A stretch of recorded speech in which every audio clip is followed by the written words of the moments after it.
Continuing with our series on pocket survival kits. Today we're going to cover one that has an emotional attachment to me. And this is a survival kit that you may just kind of gloss over and not pay much attention to, because this is a real rookie, very child centered, or child, they're going after children here, uh, survival kit. But like I said, this one holds some emotional weight with me, because when I had young children, every one of my kids carried one of these whenever we went on our little exploring things. We were really into geocaching when my kids were small.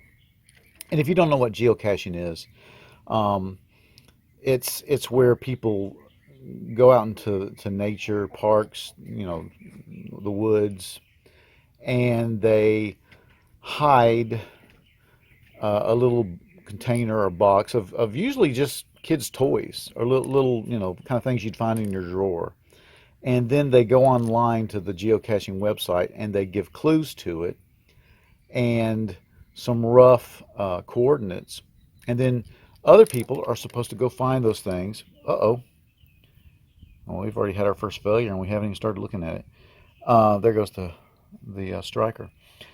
But anyway, it's a neat thing. And if you have children, I really recommend geocaching, and even for adults. There are a lot of geocaches that are for adults. And as I said, when my kids were little, each one of them had one of these, and I had their name written on the outside of it, and inside of it was a piece of paper with my phone number and address and the name of the child. And I would basically issue these whenever we went hiking or camping. So in other words, they weren't toys that they carried around the house. If they wanted a whistle or something like that around the house, we could get them another one. These things were like $5 back then. But but the ones that they took with them when we went hiking went around their necks, and it was a very big deal to me, because if anything, God forbid, happened to them, I wanted them to have the ability to have a whistle. And this was really a symbol of peace of mind for them, that they felt that if they had their little survival whistle, that they were going to be okay. And I thank God that nothing ever happened where they needed to depend on this. Um, but that's what I did when the kids were little. Now let's look at it and see what actually comes in the five. I think they call it the 5-in-1. And all kind of people make these things. I don't think there's any one maker. But basically, you have a whistle. Very good whistle. It is a peed whistle. But if you're not in the Arctic or something like that, usually there's nothing wrong with a peed whistle. And then it had a compass on top. And let's see if this compass works. You know what?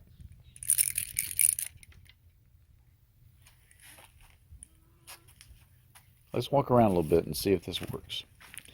Let's get away from my metal cart project and get out here away from all metals and see how it works.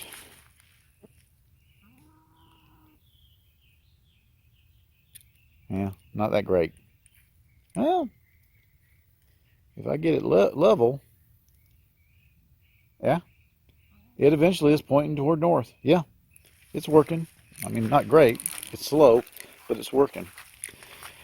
And on the side, as you could see a little earlier, it's supposed to be a small striker, and it fell off, which they always did because it was just glued on.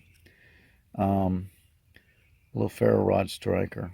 So that's kind of a non-starter. But back then I didn't let my kids play with fire. Inside the cap was always a mirror, which the kids liked a lot, and I would teach them about signaling and stuff like that. Um, so there's that. And then this one, and I forget where I got it. I want to say I got it from either an academy or one of those type stores. This one came with, I thought this was cool, 2 birthday candles and some waterproof matches. And I think a lot of them come empty. The ones that we would buy for the kids usually came empty. I think these birthday candles have melted to the side of the container. But and you could put your own stuff in here. I think, like I said, they came empty, so you could put, and you could fit a razor blade in there, or some matches, or one of those striker type lighters, or even a small Bic lighter you could probably fit in there. But this is, I would call this an entry level, very entry level um, survival kit. But if you got kids and you're trying to teach them about the woods and about survival, I think this is a great place to start. I don't look down my nose at these things. Um, and like I said, I didn't think that my kids were going to find themselves and self-rescue from a situation using this necessarily, but I did believe that the way we treated this little survival kit, this little 5-in-1, is it offered some of an emotional blanket kind of. Um, the whistle definitely works. Having their name on it, having their name inside of it.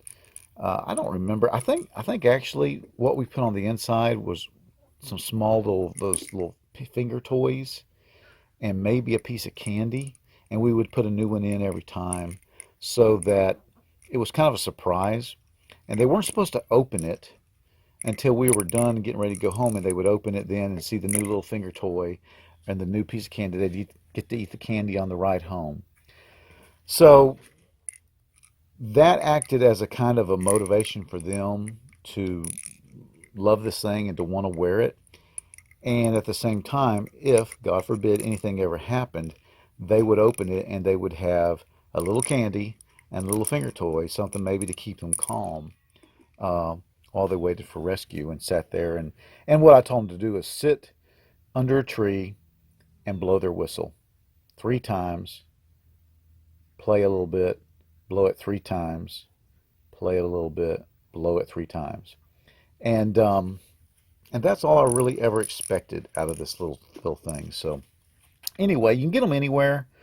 I'm sure Walmart probably still sells them. I know Academy used to sell them. And if you have small kids or grandchildren, I'd recommend maybe introducing them into survival kits through this medium, the little 5-in-1 uh, survival kit. Thanks for watching. This was a short one.